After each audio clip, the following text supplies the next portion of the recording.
Once upon a time, in a little village, there lived two friends named Tom and Tim. They were inseparable and did everything together. One day, they found a big chocolate bar.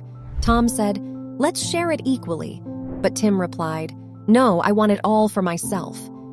They argued and decided to break the chocolate in half. Tim took a big piece and ate it greedily, while Tom took a small piece and smiled. Suddenly, Tim felt guilty and realized his mistake. He apologized to Tom and they became friends again. They learned that sharing brings happiness and friendship. Emma, a tired waitress in a faded uniform, wiped her hand on her apron and forced a smile as she approached table 6. The same old man sat there, Mr. Thompson. He came every day, ordered the same black coffee and toast, and left the same tip. $1 every single day. Emma sighed as she picked up the lonely bill. Rent was due, her shoes had holes, and $1 wouldn't change any of that. This time she couldn't hold back. She rushed after him as he reached the door. "Mr. Thompson?" The old man turned, surprised. Emma held up the crumpled bill. I don't mean to be rude, but why do you always leave just $1? A pause, then a small smile. "I was waiting for you to ask." He reached into his pocket and pulled out an old folded paper. He handed it to her. Emma opened it, and her breath caught. It was a bank statement. Her eyes widened. A savings account, with her name on it, thousands of dollars. "I've been saving every day," he said softly. "For you." Emma's hands trembled. "Why?" Mr. Thompson's voice wavered. "Because years ago, someone did the same for me." Tears welled in Emma's eyes. A single dollar, a simple act, a life forever changed.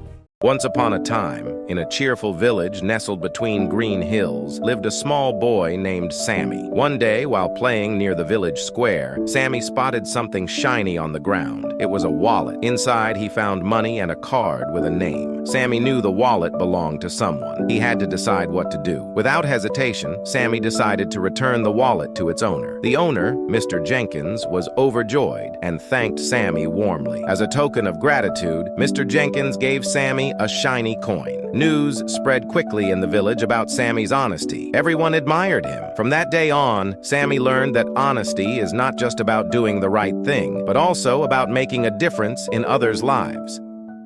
An old man was having breakfast at a diner when three bikers walked in. The first biker put out his cigarette in the old man's coffee. The old man looked at him but stayed quiet. The second biker came over, grabbed the old man's toast, took a bite, and threw it back on the plate. The old man still said nothing. The third biker laughed, pushed the old man's plate to the floor, and said, "Are you scared, old man?" The old man calmly stands up, adjusts his jacket, and walks out of the diner without saying a word. The bikers, laughing, sit down at the counter. One of them says to the waitress, "Not much of a man, huh?" The waitress looks out the window and back at them, shaking her head. "Not much of a driver either," she says. The bikers turned around and saw the old man driving away, with their motorcycles tied to the back of his truck.